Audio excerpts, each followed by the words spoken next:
নমস্কার, ইংলিশ বিদ্যাপীঠ চ্যানেলে তোমাদের সবাইকে ওয়েলকাম। আজকে যে ক্লাসটা আমি নিতে চলেছি এটি একটি খুবই গুরুত্বপূর্ণ ক্লাস। এটির নাম হচ্ছে এরর ডিটেকশন অ্যান্ড কারেকশন। আমি তোমাদের বলেছিলাম যে আমি 4 ধরনের ক্লাস তোমাদের নেব।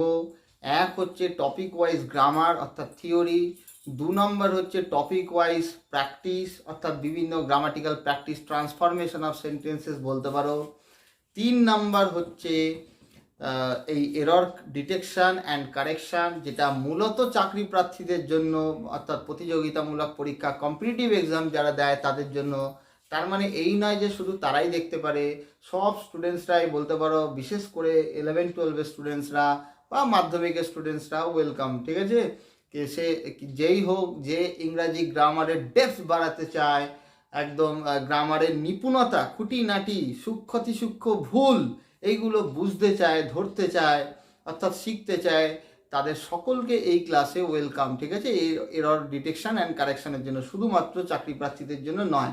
এবং এটাও ফ্যাক্ট যে তারাও এখন থেকে নিজেদের গ্রাউন্ডটাকে মজবুত করতে পারবে, যারাই মাধ্যমিক বা উচ্চ মাধ্যমিকের স্টুডেন্টসরা হোক। কারণ উচ্চ মাধ্যমিকের পর থেকেই তোমরা জানো যে চাকরির পরীক্ষায় তোমরা এলিজিবল, তাই না? আফটার দ্য এজ অফ 18 আর কি, 18 বছরের পর থেকে বিভিন্ন চাকরির পরীক্ষায় বসা যায়। এইচএসের উপরে বা মাধ্যমিকের উপরে বলতে পারো, হ্যাঁ জানো, বা 8 পাসের উপরেও বিভিন্ন চাকরি। যদিও 8 পাস শুনে তোমাদের অবাক লাগতে পারে, বিভিন্ন গ্রুপ ডির যে পরীক্ষাগুলো হয়, মানে একদম বলতে পারো গ্রুপ ডি লেভেল যেটাকে বলে, শ্রমিক শ্রেণীর একদম লেবার ক্লাসের যে পোস্টগুলো আছে সেগুলো গ্রুপ মানে একদম 8 পাসের উপরেও হয়। ঠিক আছে, আর মাধ্যমিক পাসের উপরে তো আছেই কিছু, উচ্চ মাধ্যমিক পাসের উপরে বেশ কিছু আছে, আর অবশ্যই গ্র্যাজুয়েট পাস মানে কলেজ পাসের পরে তো প্রায় সব পরীক্ষার জন্যই এলিজিবল, অলমোস্ট সব প্রতিযোগিতামূলক পরীক্ষার জন্যই এলিজিবল সাধারণত ক্যান্ডিডেটরা হয়ে যায়। ঠিক আছে, তো এখন থেকেও তোমরা যারা মাধ্যমিক উচ্চ মাধ্যমিক প্রার্থী, তোমরা নিজেদের সেই জায়গাটা মজবুত করতেই পারো, সেটা তোমাদের নিজস্ব ইচ্ছা এবং স্বাধীনতা। কিন্তু আমি এইটুকু বলতে পারি, এই ক্লাস তোমরাও অ্যাটেন্ড করতে পারো যদি তোমরা চাও। ঠিক আছে, তোমাদের ইচ্ছার উপর ডিপেন্ড করছে তোমরা কতটা গ্রামারে নিজেদের ভিত মজবুত করতে চাও, ডেপথ রাখতে চাও, সেটা সব কিছু তোমাদের উপরে। তো আর চতুর্থ যে 4 নম্বর যে ক্লাসটা নেবো বলেছিলাম, সেটা হচ্ছে স্পোকেন ইংলিশের ক্লাস বলেছিলাম, এবং স্পোকেন ইংলিশ অলরেডি শুরু করে দিয়েছি। তো এই 4টে টাইপের ক্লাস, আর স্পোকেন ইংলিশ সবার জন্য, হ্যাঁ সব, সে একদম যে বয়সেরই হোক, যে ইংরাজি শিখতে চাই সেই আমার গ্রামার শিখতে পারে। প্লে লিস্টে যাও, প্লে লিস্টে গেলেই সমস্ত পেয়ে যাবে, ক্যাটাগরি ওয়াইজ একদম টপিক ওয়াইজ সব কিছু চলছে, ওখানে সব পেয়ে যাবে আমি যা যা ক্লাস নিচ্ছি। ঠিক আছে, তার 4 ধরনের ক্লাস, একটা topic wise grammar, topic wise practice, error detection and correction, আর একটা স্পোকেন ইংলিশ। ঠিক আছে, তো অন্তত পক্ষে একটি করে ক্লাস তো আমি বলেইছি তোমাদের, মিনিমাম একটা করে ক্লাস নেবই। আর সময় আমার কাছে অ্যাভেলেবেল যদি হয় তাহলে একের অধিক ক্লাসও আমি নিতে পারি। হ্যাঁ, তোমরা প্লেলিস্ট লক্ষ্য রাখবে, আর অবশ্যই বেল বাটনটা যেটা আছে সেটা অল ক্লিক করে রাখবে, নোটিফিকেশন বেলের, যাতে যখনই আমি কিছু আপলোড করি তোমরা নোটিফাইড হয়ে যাও, so that you get notified. Okay, যাতে তোমরা জানতে পেরে যাও যে আমি ক্লাস নিয়েছি, সঙ্গে সঙ্গে তোমরা, অর্থাৎ তোমাদের মধ্যে রেগুলারিটি রাখতে পারবে, পরিষ্কার কথা। ঠিক আছে, শুধু তো আমি রেগুলার হলে হবে না। ওকে, তো চলো শুরু করা যাক।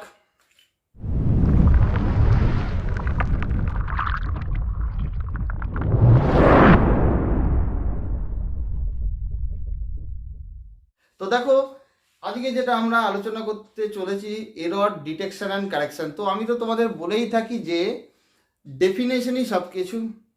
তো what is error detection and correction? Error মানে হচ্ছে ভুল। এরর মানে কি বললাম? ভুল। ডিটেকশন মানে কি? বোঝা বা আইডেন্টিফাই করা, শনাক্ত করা, ভুলটাকে খুঁজে বার করা যদি থাকে, ইফ দেয়ার ইজ এনি। ঠিক আছে, there is a word if, মনে রাখবে, একটা কন্ডিশন আছে, যদি ভুল থাকে। চাকরি পরীক্ষা এরকম আসে যে সেখানে ভুল থাকতেও পারে, গ্রামাটিক্যালি ভুল, ভুল নাও থাকতে পারে। তো তার জন্য তো গ্রামারের যথেষ্ট নলেজ থাকতে হবে। এখানে গ্রামারের নলেজ না থাকলে সাধারণত কিন্তু প্রায় অসম্ভব বলতে পারো। একটা কথা আছে, there is no shortcut to success. সাকসেসের প্রকৃত সফলতা পেতে গেলে জেনারেলি কোনো শর্টকাট হয় না। হ্যাঁ, কিছু শর্টকাট মেথড আছে, সে তো আমি তোমাদের সহজ বুদ্ধিতেই গ্রামারের ডেপথে না গিয়েও আমি তোমাদের গ্রামার শেখাই, তাই না? বলেওছি বিভিন্ন যখনই প্রসঙ্গ আছে তোমাদের সহজ বুদ্ধিতে আমি শিখিয়ে দিই বিভিন্ন ক্ষেত্রে বিভিন্ন রকমের গ্রামারের ব্যবহার, সে তো আছেই, কিন্তু একটা বিশেষ গভীরতা আনতে গেলে, গ্রামারে ওয়েল নলেজেবল হতে গেলে, এক্সপার্ট হতে গেলে, ডেপথ আনতে গেলে তোমাকে তো গ্রামারের অল ইন অল নলেজ থাকতে হবে, ঠিক আছে?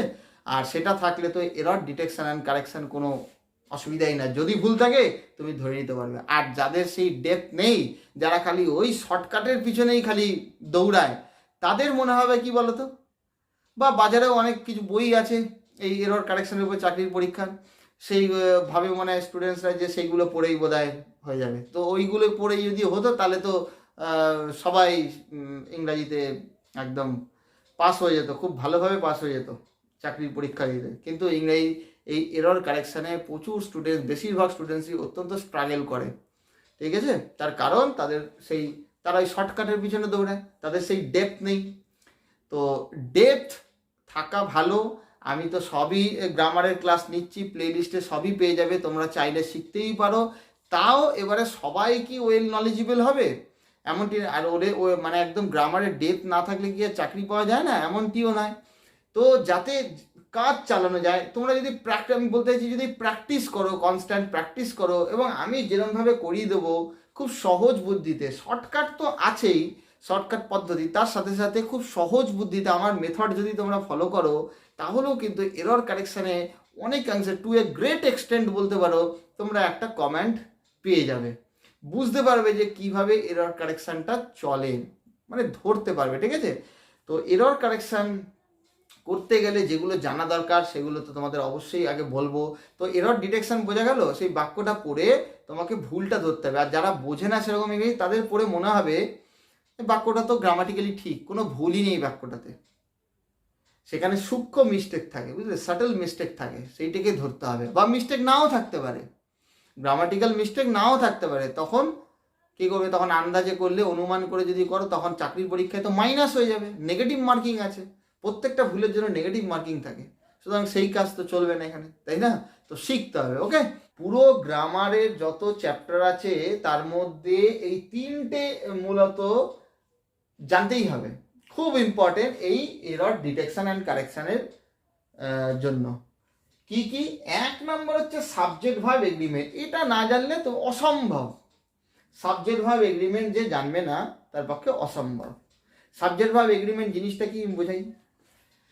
এগ্রিমেন্ট কথাটার মাধ্যমেই বুঝতে পারছো যে সাবজেক্ট আর ভার্বের মধ্যে একটা এগ্রিমেন্ট হয়। এগ্রিমেন্ট মানে কি? একদম সহজ বুদ্ধিতে বলছি, কেন আমি বলছি শর্টকাট ঠিক আছে, কিন্তু আমি যেভাবে অতি সহজে বলবো, এইটা যদি তোমরা ফলো করো, ইংরেজিটা দেখবে কত সোজা লাগবে। সাবজেক্ট যদি সিঙ্গুলার হয়, কি বললাম, কর্তা যদি সিঙ্গুলার হয়, আরে সিঙ্গুলার প্লুরাল তো বোঝো, দেখো এই সেই বেসিক জিনিস বলেছি না, বেসিক যার মানে ভিত যার মজবুত হবে, বেসিক ঠিক থাকলে সে কিন্তু পরবর্তীকালে তার কোনো অসুবিধা হবে না। তো এক বচন বহু বচন আশা করি এটা তো এক্সপেক্টেড যে সবাই বোঝো, এক বচন বহু বচনের নিয়ম। তো কর্তা যদি এক বচন হয়, সাবজেক্ট যদি সিঙ্গুলার হয়, তাহলে ভার্ব সিঙ্গুলার হবে, আর সাবজেক্ট যদি প্লুরাল হয় তাহলে ভার্ব প্লুরাল হবে। বোঝা গেল? এটা হচ্ছে একদম সিম্পল নিয়ম সাবজেক্ট ভার্ব এগ্রিমেন্টের। তারপরেও এর অনেক ব্যতিক্রমী নিয়ম আছে, মানে এর অনেক ভ্যারাইটি ব্যবহার আছে। এগুলো আমি তোমাদের এই গ্রামার তো সব থিওরি করাচ্ছি, টপিক ওয়াইজ গ্রামার আমি থিওরি করাচ্ছি, সেখানে সাবজেক্ট ভার্ব এগ্রিমেন্ট, এর আর এক নাম হচ্ছে সিনট্যাক্স বলে গ্রামারে, সেটাও আমি করাবো সেখানে। তো ওয়েট করো, আপলোড করলেই পেয়ে যাবে, ঠিক আছে? সেখানে তো আমি ডিটেলসে করাবো সব এক এক করে। আর এই ক্লাসে এরর ডিটেকশন অ্যান্ড কারেকশান তো ওই নিয়েই, মেনলি সাবজেক্ট ভার্ব এগ্রিমেন্ট নিয়ে, সেই জন্য কিছু তো আমাকে এখানে তোমাদের বোঝাতেই হবে, বুঝিয়ে দিতেই হবে।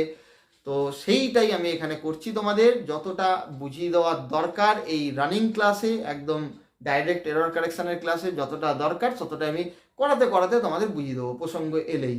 আর টুকটাক করে যতটুকু দরকার, এক্ষুনি যতটুকু দরকার, যতটুকু না জানলে নয়, সেগুলো আমি করাতে করাতে প্রত্যেক ক্লাসে এক এক করে, একটা ক্লাসে এক একটা করে নিয়ম বুঝিয়ে দেবো, তাতে তোমাদের অল্প অল্প করে নিতে সুবিধাও হবে। কারণ একসাথে যদি আমি সব নিয়ম করে দিই, অনেক চাপ পড়ে যাবে, বোঝা গেল? তো সহজ বুদ্ধি কি বললাম, কর্তা যদি সিঙ্গুলার হয় তো ভার্ব সিঙ্গুলার, কর্তা যদি প্লুরাল হয় তো ভার্ব প্লুরাল। তো দেখো আমি এখানে বোর্ডে লিখেওছি, দেখো রুলস, দেখো সাবজেক্ট সিঙ্গুলার হলে ভার্ব সিঙ্গুলার, ঠিক আছে, সাবজেক্ট যদি সিঙ্গুলার হয় ভার্ব সিঙ্গুলার, আর সাবজেক্ট যদি প্লুরাল হয় ভার্ব প্লুরাল। তাহলে মুখে বলে দিলাম। এবার কিছু ভার্ব লিখেছি, যে কিছু ভার্ব আছে জানো তো, যে ভার্বগুলো সিঙ্গুলার বলা হয় আর কিছু ভার্ব আছে যেগুলোকে প্লুরাল বলা হয়। কি কি? দেখো ইজ, ওয়াজ, হ্যাজ। আচ্ছা এগুলো কি ভার্ব? এগুলোর সব ভার্বের সেকশন দেখতে পারো, কারণ এটা এরর কারেকশনের ক্লাস চলছে, সুতরাং গ্রামারে একটা বেসিক নলেজ তো অবশ্যই দরকার, ঠিক আছে।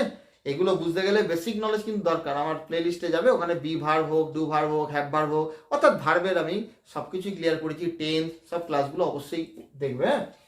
ইজ, ওয়াজ এগুলো হচ্ছে বি ভার্ব, নিজে হওয়া বোঝায়। হ্যাজ অধিকারে আছে বোঝায়। তো এই যে ভার্বগুলো রয়েছে, এই ভার্বগুলোকে সিঙ্গুলার ভার্ব বলে। কি ভার্ব বলে? Singular verb. তার কর্তা যদি সিঙ্গুলার হয়, যদি আমার বি ভার্বের প্রয়োজন হয়, তো যদি বর্তমান কালের প্রয়োজন হয় তো ইজ বসাবো, যদি পাস্ট টেন্সের প্রয়োজন হয় তাহলে ওয়াজ বসাবো, আর যদি অধিকারে আছে বোঝায় মানে হ্যাভ ভার্বের প্রয়োজন হয় তাহলে হ্যাজ বসাবো, কারণ হ্যাজ সিঙ্গুলার। আর প্লুরাল ভার্ব দেখো are, were, have. Be verb are present tense, সেটা ওয়্যার পাস্ট টেন্স, বি ভার্বের পাস্ট ফর্ম, তাই না? বি টু শিখেছি না, টু মানে পাস্ট ফর্ম, বি ভার্বের পাস্ট ফর্ম। ওয়াজ আর ওয়্যার বহু বচন ভার্ব, ওর জন্য প্লুরালে লেখা হয়েছে। আর হ্যাভও বহু বচন ভার্ব, অধিকারে আছে বোঝায়, ঠিক আছে। এই ভার্বগুলো হচ্ছে সিঙ্গুলার, এই ভার্বগুলো হচ্ছে প্লুরাল, ঠিক আছে। এইবারে আমি লিখেছি দেখো আই। আইটা কেন দিয়ে করলাম, মানে সাবজেক্ট আই থাকলে কি হয় সেটা বুঝিয়ে দিচ্ছি। আইটা একটু ব্যতিক্রমী। আই এর পরে তো এগুলো কিছু হয় না, অ্যামই হয়, তোমরা সকলে জানো আই এর পরে অ্যাম হয়, ঠিক আছে। আর এই যদি এটা তো বি ভার্বের ক্ষেত্রে, আর যদি হ্যাভ ভার্ব দরকার হয় তখন তো হ্যাভ ভার্ব নিতে হবে। আর হ্যাভ হ্যাজ এর মধ্যে কি নেবে? এবার তোমাদের মনের মধ্যে অনেকের থাকতে পারে, বা তোমরা বলবে যে স্যার বললেন সাবজেক্ট যদি সিঙ্গুলার তো ভার্ব সিঙ্গুলার, তাহলে আই তো সিঙ্গুলার একা বোঝাচ্ছে আমি, তাহলে তো হ্যাজ হওয়ার কথা না। এটা ব্যতিক্রমী নিয়ম বলতে পারো। আই এর পরে হ্যাভই বসে, হ্যাভ বহু বচন ভার্ব হওয়া সত্ত্বেও, দেখো হ্যাভ বহু বচন ভার্ব হওয়া সত্ত্বেও আই এর পরেই বসে। আর বি ভার্বের ক্ষেত্রে অ্যাম বসে। ক্লিয়ার হয়েছে? আর ইউও দেখো, ইউটাও আমি কেন লিখলাম, ইউটাও এক প্রকারের একটু ব্যতিক্রমী বলতে পারো। ইউ মানে তুমিও বোঝায় এক বচন, আবার ইউ মানে তোমরাও বোঝায় বহু বচন। ইউ মানে তুমিও বোঝায়, ইউ মানে তোমরাও বোঝায়। আর ইউ এক বচন বোঝাক বা বহু বচন হয়ে যাক, ইউ এর পরে বি ভার্ব আর বসে প্রেজেন্ট টেন্সে, আর হ্যাভ ভার্বের হ্যাভ বসে, ঠিক আছে। যদি হ্যাভ ভার্ব দরকার হয় তো হ্যাভ স্বয়ং নিজে বসবে প্রেজেন্ট টেন্সে। আর হ্যাভের পাস্ট টেন্স তো হ্যাড, ওটা তো একটাই, ওটা তো সব ক্ষেত্রেই যখন দরকার হবে বসবে, তাই না? ওটা যদি দুটো থাকলেই তো সমস্যা, হ্যাভ আর has. Has singular, have plural. তো ইউ সিঙ্গুলার হোক বা প্লুরাল হোক, হ্যাভ ভার্ব দরকার হলে হ্যাভ বসবে, আর বি ভার্ব দরকার হলে প্রেজেন্ট ফর্ম আর বসবে, আর পাস্ট ফর্ম হলে ওয়্যার বসবে। এটা লিখি নিয়ে আমি বলে দিলাম মুখে। পাস্ট ফর্ম দরকার বললে ইউ এর পরে ওয়্যার হবে, ওয়াজ হবে না, কিন্তু মাথা থাকবে ইউ এর পরে ইজ হয় না, ওয়াজ হয় না। তাহলে এগুলো সাবজেক্ট ভার্ব এগ্রিমেন্টের বিষয়। কোন ভার্ব সিঙ্গুলার, কোন ভার্ব প্লুরাল আমি লিখে দিলাম, কোন সাবজেক্টের পরে কোন ভার্ব বসে বি আর হ্যাভ ভার্বের ক্ষেত্রে সেটা বুঝিয়ে দিলাম, ঠিক আছে।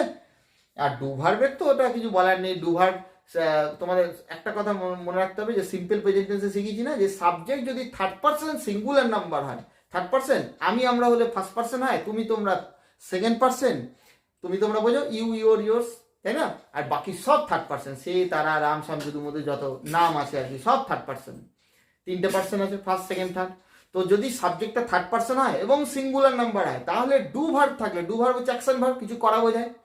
তারপরে এস বাই এস হয়, এস বাই এস হয়, এটাও জানতে হবে কিন্তু, হ্যাঁ। তো এটা আমি লিখিনি, আমি সিম্পল প্রেজেন্ট টেন্সের ক্লাসে সব এগুলো আলোচনা করেছি। যারা দেখোনি এই ক্লাসটা অবশ্যই দেখবে, ঠিক আছে, ক্লিয়ার হয়ে যাবে। প্রেজেন্ট ইনডেফিনিটও ওটার আর এক নাম, ঠিক আছে। নেক্সট যেটা লিখেছি দেখো, এখানেও আমি কিছু সাবজেক্ট লিখে দিয়েছি। দেখো হি অথবা সি অথবা ইট অথবা রাম। রাম একটা নাম লিখেছি, যার যার নাম বসাতে পারো, যে কোনো নাম আর কি, হ্যাঁ। থার্ড পার্সন, এগুলো সবই থার্ড পার্সন। এরপরে কি কি ভার্ব বসে দেখো সেটাও লিখে দিয়েছি। ইজ বসতে পারে প্রয়োজন অনুসারে, হ্যাজ বসতে পারে হ্যাভ ভার্ব দরকার হলে, ওয়াজ বসতে পারে। এবার তোমরা বলবে স্যার কেন বলবো, আমি এক্ষুনি আলোচনা করলাম যে সাবজেক্ট যদি সিঙ্গুলার হয় তো ভার্ব সিঙ্গুলার, সাবজেক্ট যদি প্লুরাল হয় তো ভার্ব প্লুরাল। দেখো এইগুলো সিঙ্গুলার কিনা, সি হোক, হি হোক, ইট হোক, রাম, এগুলো সব এক বচন না, কর্তাটা এক বচন তো এগুলো, ওই জন্য প্রয়োজন অনুসারে এই সিঙ্গুলার ভার্বগুলো বসাবো। প্রেজেন্ট টেন্স হলে বি ভার্বের ইজ বসবে, পাস্ট টেন্স হলে বি ভার্বের ওয়াজ বসবে, এগুলো সিঙ্গুলার ভার্ব। এই যে এখানে লিখে দেখিয়েছি, এগুলো দেখো সিঙ্গুলার। আর হ্যাজটাও, এই যে হ্যাজটাও সিঙ্গুলার, দেখো যদি হ্যাভ ভার্বের দরকার হ্যাজ বসবে। ক্লিয়ার হচ্ছে? তারপর এটা দেখো দে, এটা বহু বচন, দেখো তারা, এটা থার্ড পার্সন, উই আমরা এটা ফার্স্ট পার্সন বহু বচন, ইউ মানে তো তুমি হোক তোমরা হোক, এর সবের ক্ষেত্রে কি বসে, এই যদি সাবজেক্ট থাকে এইগুলো প্রোনাউনগুলো, আর বসে বি ভার্ব দরকার হলে প্রেজেন্ট টেন্সে, পাস্ট টেন্স দরকার হলে বি ভার্বের পাস্ট টেন্স দরকার হলে ওয়্যার বসবে, আর হ্যাভ সাম বসবে, কারণ এগুলো বহু বচন। ঠিক আছে, আর এবার তোমার বলতে পারো স্যার ইউ তো এক বচন হয়, আমি বললাম ওই জন্য ব্যতিক্রমী একটু আছে বলেই তো আমি এটাকে আলাদা করে লিখেছি, যে ইউ এক বচন হোক বা বহু বচন হোক, ইউ এর পরে আর হয় প্রেজেন্টে, বি ভার্ব দরকার হলে, আর হ্যাভ সাম বসে যদি হ্যাভ ভার্ব দরকার হয়। ক্লিয়ার হয়েছে, বোঝাতে পারলাম? তো এটা এইগুলো মাথায় রাখবে, এগুলো নোট ডাউন করে নিতে পারো, লিখে নিতে পারো, ওকে। আর জেনারেল রুলটা তাহলে ক্লিয়ার হয়েছে, সাবজেক্ট যদি সিঙ্গুলার হয় তো ভার্ব সিঙ্গুলার, সাবজেক্ট যদি প্লুরাল হয় তো ভার্ব প্লুরাল। এরপরে এর ভ্যারাইটি ব্যবহার আমি করাতে করাতে প্রসঙ্গ এলেই তোমাদের শিখিয়ে দেবো, ঠিক আছে। আর সাবজেক্ট ভার্ব এগ্রিমেন্টের ক্লাসটা যখনই আমি মানে সিনট্যাক্স বলে বা সাবজেক্ট ভার্ব ডিসকর্ডও বলে ওটাকে। তারপরে 2 নম্বর যেটা খুবই গুরুত্বপূর্ণ সেটা হচ্ছে ভার্ব অ্যান্ড টেন্স। দেখো আমি তো বলেছি একটা ইংরাজি বাক্য গঠনের জন্য ভার্ব মাস্ট, রিটেন ইংলিশে তোমাকে ভার্ব ছাড়া কোনো বাক্য অসম্ভব, তাই না? কোনো ভার্ব ছাড়া কোনো ইংরেজিতে বাক্য তৈরি হতে পারে না।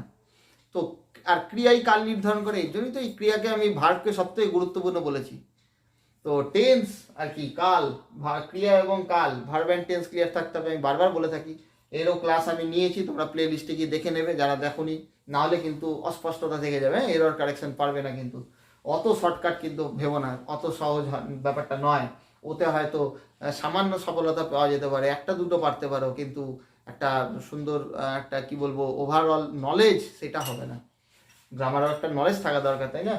তো ব্যাকেটে লিখেছি ভয়েস, দেখো ভয়েসেরও নলেজ থাকা দরকার। ভয়েস তো টেন্সের মধ্যেই পড়ে, টেন্সটাকে অ্যাক্টিভলি প্রকাশ করতে পারি বা প্যাসিভলি প্রকাশ করতে পারি, ওইটাই তো ভয়েস, তো আলাদা কিছু না। হ্যাঁ কিছু টেন্সের প্যাসিভ ভয়েস হয় না, যেমনি ফিউচার কন্টিনিউয়াস টেন্স, সেগুলো তো আমি যখনই পড়াবো তখন প্রসঙ্গ এলেই বলবো।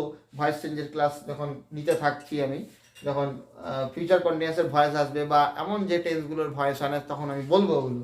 তো যেগুলোরই হোক না, যেগুলোর ব্যবহার আছে, তো সেই ভয়েসের ব্যবহারগুলো জানতে হবে। টেন্সটাকে একটা টেন্স যেগুলো আমি শেখাচ্ছি সেখানে কর্তা যদি সক্রিয়ভাবে কাজটা করলে তখন তাকে অ্যাক্টিভ ভয়েস বলবো, আর কর্তার দ্বারা কিছু গ্রহণ করা হয় বোঝালে তখন তাকে প্যাসিভ ভয়েস বলবো। কি আছে বলো? ভয়েস চেঞ্জ মানে হচ্ছে বাক্যটাকে বলার ধরনের পরিবর্তন, কোনো কালের পরিবর্তন এখানে হয় না, কোনো পার্সন চেঞ্জ হয় না। প্রোনাউনের ফর্ম চেঞ্জ, ভার্বের ফর্ম চেঞ্জ, তার ফর্মুলা সব আমি দেখিয়ে দিয়েছি। ফর্মুলা তো নামেই, ঠিক আছে, মুখস্থ করার জিনিস না, ওসব মনে আপনিই একদম গেঁথে যাবে যদি ওগুলো একটু প্র্যাকটিস করো, বোঝো ব্যাপারটা। হ্যাঁ, মাথায় চিন্তা ভাবনা করো এগুলো, বুঝতে পেরেছো? চিন্তা ভাবনা করতে হবে, চিন্তা ভাবনা মানে চিন্তা নয়, মানে চিন্তনের মধ্যে আনতে হবে আর কি।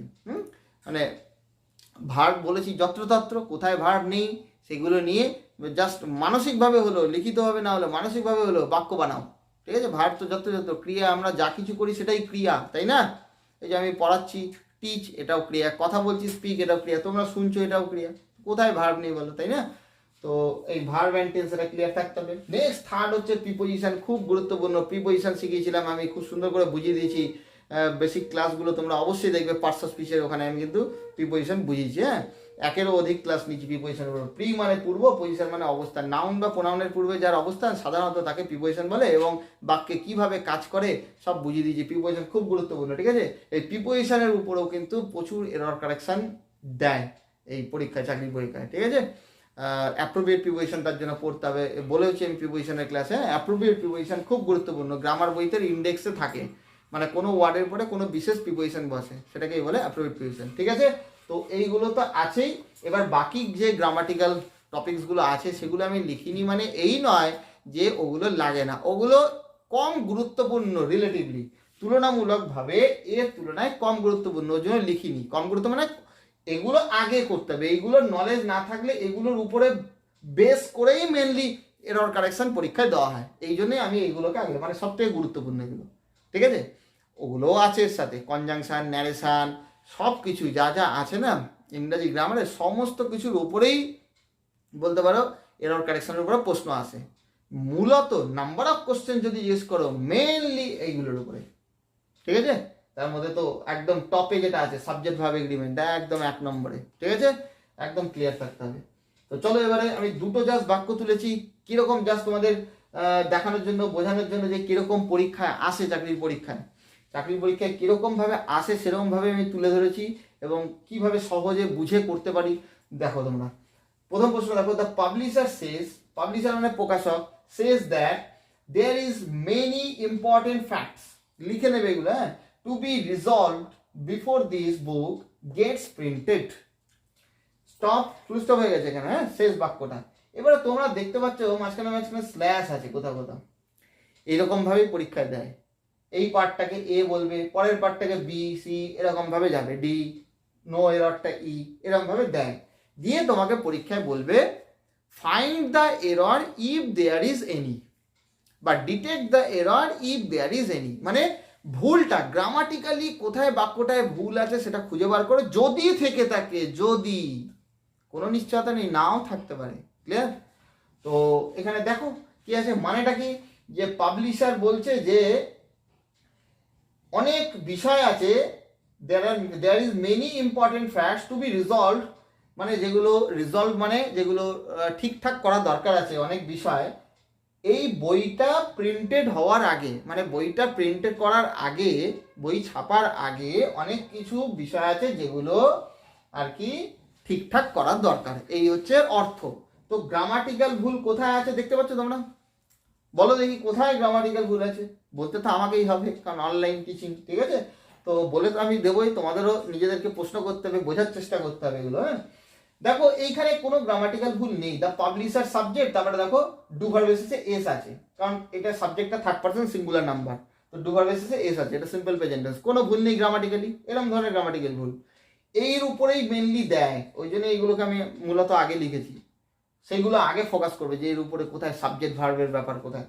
তো এখানে কোনো ভুল নেই, যদি এখানে এস না থাকতো তাহলে এখানে ভুল হতো। কেন ভুল হতো? কারণ এটা থার্ড পারসন সিঙ্গুলার নাম্বার আছে, বোঝা গেল? যদি এখানে পাবলিশারে এস থাকতো তাহলেও এটা ভুল, কারণ এখানে এস আছে, তাহলে এসটা হবে না, কারণ থার্ড পারসন প্লুরাল হয়ে যাবে। ক্লিয়ার? তার মানে এখানে ঠিক আছে, কারণ third person singular, do verb বেসিসে S. That there is many important facts, দেখো দেখো ভালো করে দেখো, ভালো করে দেখো, এখানে দেখো এই পরে একটা ক্লজ রয়েছে, ক্লজও তোমাদের আমি গ্রামারের এতে শেখাবো, সেখানে লক্ষ্য রাখবে। ক্লজ মানে কিছুই না, গ্রুপ অফ ওয়ার্ড, শব্দের গুচ্ছ, যেখানে একটা টেন্সের গঠনের ভার্ব থাকবে, মানে যেটাকে বলে ফাইনাইট ভার্ব, ঠিক আছে? তো এখানে দেখো এটা একটা লিঙ্কার থেকে শুরু করে সাবঅর্ডিনেট ক্লজ তৈরি হচ্ছে। এই যে দ্যাট থেকে যে ক্লজটা হচ্ছে, there is many important fact, দেখো এখানে মূল সাবজেক্ট দেয়ার নয় এই ক্লজটা, এটা ইন্ট্রোডাক্টরি হিসাবে বসেছে, ইন্ট্রোডাক্টরি এটা দেয়ারের ব্যবহারও জানতে হবে। এইখানে মূল সাবজেক্ট হচ্ছে ফ্যাক্টস, দেখো সোজাই আছে কিন্তু ফ্যাক্টস, এটা দেখো ফ্যাক্ট এস আছে, ফ্যাক্ট মানে বিষয়, অনেক গুরুত্বপূর্ণ বিষয়গুলি, বিষয়গুলি, বিষয় নয় বিষয়গুলি, এস যুক্ত আছে, বহুবচন আছে না? তাহলে সাবজেক্টটা যখন বহুবচন যুক্ত আছে তখন ভার্বটাও তো বহুবচন হওয়া দরকার আছে। সাবজেক্ট যখন প্লুরাল আছে ভার্বটাও তো প্লুরাল হওয়া দরকার, কিন্তু ভার্ব তো দিয়েছে সিঙ্গুলার, সুতরাং এইখানেই গন্ডগোল। এরর ডিটেক্ট করা গেল, ভুলটা খুঁজে বার আইডেন্টিফাই করা গেল, এবার এটাকে কারেক্ট করো, এর নামই হচ্ছে detect the error and correct if there is any, এই কথাটা যেন মাথায় থাকে। খুঁজে বার করো কোথায় গ্রামাটিক্যাল মিস্টেক আছে এবং সেটাকে ঠিক করো যদি সেখানে থেকে থাকে। এবার চাকরির পরীক্ষা তোমাকে আর এই লিখে ঠিক করতে হবে না, তোমাকে এইগুলো টিক মারতে হবে, জাস্ট কোন অপশনে ভুল আছে সেটা টিক মারতে হবে। তাহলে এখানে এ বি করে যদি থাকে তাহলে এটা বি পার্টে ভুল আছে, তাহলে তুমি বিতে টিক মারবে, তোমাকে ঠিকটা লিখতে হবে না, তুমি বুঝলেই হলো। বোঝা গেছে কি বললাম? কিরকম চাকরির পরীক্ষায় আসে বোঝাতে পারছি? তাহলে এখানটা আর হবে, আমি তো তোমাদের বুঝিয়ে দিচ্ছি কি হবে এখানে। আর কেন হবে? কারণ আর হচ্ছে বহুবচন ভার্ব, আর কারণ এই সাবজেক্ট হচ্ছে বহুবচন, ওই জন্য ভার্ব বহুবচন হবে। আর দেখো আমি এইখানে একটু আগে আমি আলোচনা করছিলাম, এই যে দেখো এই যে আর দেখতে পাচ্ছ, এই আর, ওয়্যার, হ্যাভ, এগুলো প্লুরাল, দেখেছো? ভার্বগুলো প্লুরাল সব, অর্থাৎ ভার্ব প্লুরাল কখন হবে? যদি সাবজেক্ট প্লুরাল হয়। তো সাবজেক্ট এখানে ফ্যাক্টস, এখানে কিন্তু দেয়ার মূল সাবজেক্ট নয়, মূল সাবজেক্ট হচ্ছে ফ্যাক্ট। দেয়ার দিয়ে যখন এরকম শুরু হবে না, THERE দেয়ার, মানে সেখানে ইট, IT ইট, ইন্ট্রোডাক্টরি ইট বা দেয়ার, এগুলো ডাইরেক্ট কোনো সাবজেক্ট পায় না বলে ইন্ট্রোডাক্টরি হিসাবে ইন্ট্রোডাকশন দেওয়ার জন্য ইট বা দেয়ারের ব্যবহার আছে, এগুলোর আমি ক্লাস নেব পরে, হ্যাঁ। তো যাই হোক, এখানে মূল সাবজেক্ট ফ্যাক্টস, বহুবচন আছে, এই জন্য ভার্বটাও বহুবচন হবে। ক্লিয়ার হয়েছে? দেখো বোঝাতে পারছি তোমাদের। তাহলে এখানে ভুলটা কোথায়? এইখানে আমি মার্ক করে দিলাম, হ্যাঁ, ইস, এইখানে হচ্ছে ভুল। এটা কি হবে বলে দিলাম, সেটা হচ্ছে আর, ঠিক আছে? আমি আর লিখলাম না, বলে দিলাম, কিন্তু আর কোনো কিন্তু ভুল নেই। দেখো আর কোনো ভুল নেই। টু বি রিজলভ এটা তোমরা শিখবে, এগুলো নন ফাইনাইট ভার্ব ফর্ম, প্যাসিভে আছে, non finite passive, infinite R passive, two be resolve. যাই হোক, এগুলো নিয়ে চাপ কিছু নিতে হবে না, প্রসঙ্গ এলে দরকার হলে আমি বলে দেবো, ঠিক ঠিক আছে। যদি এর উপরে ভুলের কিছু থাকতো আমি সেটাও বুঝিয়ে দিতাম, এখন অত চাপ নেওয়ার দরকার নেই। এটা টেন্সের গঠনে নেই, এটুকু আশা করি বুঝতে পারছো, টু বি রিজলভ, সুতরাং এটা নন ফাইনাইট ভার্ব, এটুকু বুঝে নাও। আচ্ছা, তারপরে দেখি বিফোর, এখানে একটা কনজাংশন আছে আবার, দিস বুক গেটস প্রিন্টেড। এখানে গেটস প্রিন্টেড এটা অনেকে বুঝবে না, গেট মানে পাওয়া, এটা সহজ ভাষা আমি বলে দিচ্ছি, ইজ এখানটা, before this book is printed. এবারে দেখো বুঝতে পারবে, সিম্পল প্রেজেন্ট টেন্সের প্যাসিভ ভয়েসের ফর্মুলা দেখো, V1 V3, এই বইটা প্রিন্ট হওয়ার আগে, বোঝা গেল? তো before this book is printed, এখানে কোনো ভুল নেই গ্রামাটিক্যালি, ঠিক আছে। এই ইজ প্রিন্টেডটাকে আধুনিক ইংরেজিতে গেটস প্রিন্টেড এগুলোরও ব্যবহার আছে, ঠিক আছে। তো বুঝতে পারলে এখানে একটা কমন মিস্টেক ছিল। আর যদি কোনো গ্রামাটিক্যাল মিস্টেক না থাকতো তাহলে আমরা নো এররে ক্লিক করতাম। কোথায়? নো এরর, নো এরর মানে কোনো ভুল নেই, সেটাও থাকতে পারে।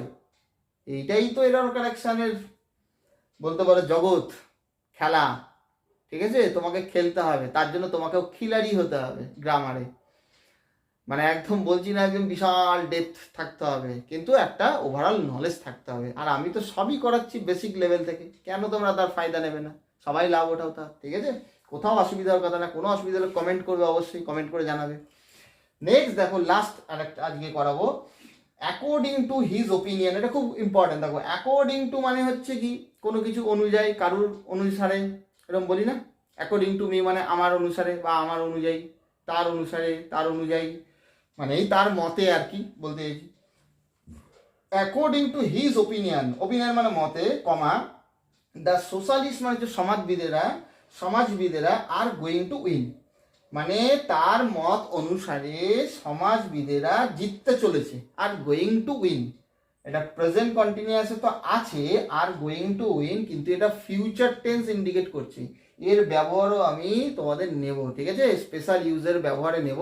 এখন তো জেনারেলি আমি তোমাদের টেন্স বোঝাচ্ছি, কন্টিনিউয়াস টেন্স, এটা কিন্তু কন্টিনিউয়াস টেন্স B1 ভার্ব কি, তো কন্টিনিউয়াস টেন্স এরকম ব্যবহার আছে যেটা ফিউচার টেন্সও ইন্ডিকেট করে। তো এরকম ধরনের ব্যবহার যদি দেখো, আর গোয়িং টু অমুক, তখন অমুক মানে যে কোনো একটা ডু ভার্ব বসবে টু এর পরে, তখন ওটা ভবিষ্যৎও ইন্ডিকেট করে। যেমনি এক্সাম্পল দিচ্ছি, I am going to play, মানে কি আমি খেলতে যাচ্ছি, এখনো কি যাওয়া হয়ে গেছে? যাইনি, আমি যাব। আর বাংলা ক্রিয়া শেষে ব থাকলে শিখিয়েছি না সিম্পল ফিউচার টেন্স, তার মানে কি I shall go to play, সেটাই তো বলতে এই যে I am going to play. তো এরকম গোয়িং টু ফর্ম যদি দেখো, সহজ বুদ্ধিতে বলে দিচ্ছি, আমি বলেছি করাতে করাতে বুঝিয়ে দেবো। যদি দেখো কোথাও গোয়িং টু ফর্ম আছে আর টু এর পরে ভার্বের রুট ফর্ম তাহলে কিছু কিছু ইনফাইনাইট, বাংলায় তে যুক্ত মানে হয়, প্লে মানে খেলা করা, টু প্লে মানে খেলতে, গো মানে যাওয়া, টু গো মানে যেতে, ইট মানে খাওয়া, টু ইট মানে খেতে, কি ইনফাইনাইট দেখো কত সহজে শিখতে পারবে, তাই না? অনেক ফর্ম আছে, আমি প্রসঙ্গ এলেই যতটুকু সহজে বলা সম্ভব আমি সব বুঝিয়ে দেবো, ঠিক আছে। এখন আপাতত এইটুকু জেনে রাখো, ইনফাইনাইটের একটি সহজ ফর্ম হচ্ছে টু এর পরে ভার্বের রুট ফর্ম, তে যুক্ত মানে হয়। তো গোয়িং টুর পরে যদি একটা ভার্বের রুট ফর্ম বসে, তখন জানবে জেনারেলি সাধারণত ওটা ফিউচার টেন্স ইন্ডিকেট করে। এর ভ্যারাইটি ব্যবহার আছে, আমি বলেছি, আমি তো এখন বেসিক ক্লাস সবে টেন্সের নিয়েছি, প্রসঙ্গ যখনই আসবে বা আমি স্পেশাল ক্লাস সবই ব্যবহার এক এক করে নিতে থাকবো। তো ওয়েট করো, নিশ্চয়ই এক এক করে সব রকমই আমি শেখাবো, ঠিক আছে। তো হ্যাঁ, এবারে দেখো কোথায় ভুল আছে, দেখো তো বলতে পারবে, নিজেদেরকে প্রশ্ন করো। দেখো, দ্য সোশ্যালিস্ট, এই অংশটাকে দেখো, সোশ্যালিস্ট দেখো এস যুক্ত আছে, বহু বচন আছে, সমাজবিদেরা, আর তারপরে ভার্ব দেখো আর আছে, এটাও বহু বচন না। আর গোয়িং, কোনো ভুল আছে? কোনো ভুল নেই। যদি ইস থাকতো এখানে তাহলে ভুল হতো, যদি এখানে এসটা না থাকতো তাহলেও ভুল হতো, তাহলে এখানে আর হতো না, কারণ এটা এক বচন, তখন এটা ইজ করতে হতো, বুঝতে পারছি। তাহলে এখানে তো কোনো ভুল নেই, আর এখানে তো টু এর পরে ভার্বের রুট ফর্ম আছে, দেখো উইন, কোনো ভুল নেই। তাহলে কোথায় ভুল? এটা অনেকেই কিন্তু পারবে না, ভালো ভালো স্টুডেন্ট যাদের ইংরেজিতে যথেষ্ট নলেজ আছে তারাও অনেকে নাও পারতে পারে। এটা ভালো করে বুঝে নেবে, শুনে নাও। যদি দেখো কোথাও অ্যাকর্ডিং টু আছে, অ্যাকর্ডিং টু মানেই হচ্ছে কারুর মত অনুযায়ী, কারুর অনুসারে, তার জন্য আবার আলাদা করে হিজ ওপিনিয়ন অমুক, এই ওপিনিয়ন কথাটা, এই কথাটা দেওয়ার দরকার হবে না। এই ওপিনিয়ন আর অ্যাকর্ডিং টু একসাথে চলতে পারে না। ওপিনিয়ন মানেও যা, অ্যাকর্ডিং টু মানেও তা, আমি বলতে চাইছি। এখানে মানে তো তার মত অনুসারে, তো এখানে যদি ওপিনিয়ন ব্যবহার করতে হয় তাহলে বলতে হবে ইন হিজ ওপিনিয়ন, কি বলতে হবে? In his opinion. আমার মত অনুসারে কি বলবো? In my opinion. বোঝা গেল? আর যদি অ্যাকর্ডিং টু ব্যবহার করতে তাহলে কি বলবো? According to me. ক্লিয়ার হচ্ছে? ঠিক সেরকমভাবে এখানটা তাহলে কি হবে? অ্যাকর্ডিং টু, আগে যেহেতু এটা আছে অ্যাকর্ডিং টু হিম, তার অনুসারে, ঠিক আছে? According to him the socialist, যা আছে তাই। তাহলে হিজ ওপিনিয়নটা এখানে হবে না, ঠিক আছে? অ্যাকর্ডিং টু যখনই থাকবে তার সাথেই ওপিনিয়ন কথাটা কিন্তু আসবে না, কারণ দুটোই তো মিনিং একই ধরনের ব্যবহার, একসাথে কি করে বসবে, তাই না? তাহলে হয় এখানটা হতো ইন হিজ ওপিনিয়ন, আর না হলে তোমার অ্যাকর্ডিং টুটা থাকবে না, তাহলে ইন থাকলে হতো। আর যেহেতু অ্যাকর্ডিং টু আছে শুরুতেই, সুতরাং এটা তো থাকতেই পারে না, তার মানে এইখানে গন্ডগোল। কোথায় গন্ডগোল? এই হিজ ওপিনিয়ন এই অংশটা গন্ডগোল আছে, অর্থাৎ বি পার্টে গন্ডগোল আছে, ঠিক আছে? এখানটা কি হওয়া দরকার? অ্যাকর্ডিং টু হিম, সেটাও আমি মুখে বলে দিলাম। ক্লিয়ার হয়েছে? তাহলে এরর ডিটেক্ট করতে পারলাম, এবং কারেক্ট তো তোমাকে করতে হবে না পরীক্ষায়, তুমি জাস্ট টিক মারবে ওখানটা, ঠিক আছে? চাকরির পরীক্ষায় জাস্ট টিক মারার বিষয়। কম্পিউটারাইজ পরীক্ষা হলে জাস্ট ক্লিক করতে হবে, আর যদি অফলাইন পরীক্ষা সেখানে টিক মারতে হবে, ঠিক আছে? বা সার্কেল করতে হয়, ঠিক আছে? সার্কেল করা, লেখালেখির কোনো ব্যাপার নেই, তুমি নিজে বুঝলেই হলো, তোমাকে নিজেকে বুঝতে হবে। তো এই হচ্ছে ব্যাপার। আশা করি তোমাদের এরর ডিটেকশন এবং কারেকশন কি জিনিস, ডেফিনেশন সহ এর কনসেপ্ট তোমাদের বোঝাতে পারলাম। তো এইগুলো নোট ডাউন করে নেবে। নেক্সট ক্লাসে এরর ডিটেকশন অ্যান্ড কারেকশনে আরও দু একটা ব্যবহার আমরা দেখব। এরকমভাবে চলতে থাকবে ক্লাস, এবং করাতে করাতে এই নিয়ম, এই কিছু লিখেছি, এরকম আরও কিছু নিয়ম আছে। নিয়মের তো বলতে পারো কোনো শেষ নেই, অনেক নিয়ম আছে, ঠিক আছে? ভ্যারাইটি ব্যবহার আছে, ইউসেজ আছে। তো সেগুলো আমি লিখে দিয়ে তোমাদের এইগুলো ব্যবহারগুলো তোমাদের অবগত করাবো, ঠিক আছে? করাতে থাকবো, এক এক করে করাতে থাকবো, ঠিক আছে? যতটা একটা ক্লাসে নেওয়া সম্ভব, একটা ক্লাসে তো সব নেওয়া একসাথে সম্ভব না, তো যতটা সম্ভব সহজ বুদ্ধিতে প্রসঙ্গক্রমে তোমাদের আমি এগুলো বুঝিয়ে দেবো। আর তার সাথে সাথে বললাম সাবজেক্টভাবে এগ্রিমেন্টের উপরে যে আমি ক্লাসটা গ্রামারের নেব, সেটা তো তোমাদের দেখতেই হবে, ঠিক আছে? গ্রামারের টপিক ওয়াইজ গ্রামারের যে ক্লাস নেবো সেখানে। তো ওকে, থ্যাংক ইউ। আজকে এই পর্যন্ত এলো, নেক্সট ক্লাসে আবার দেখা হবে।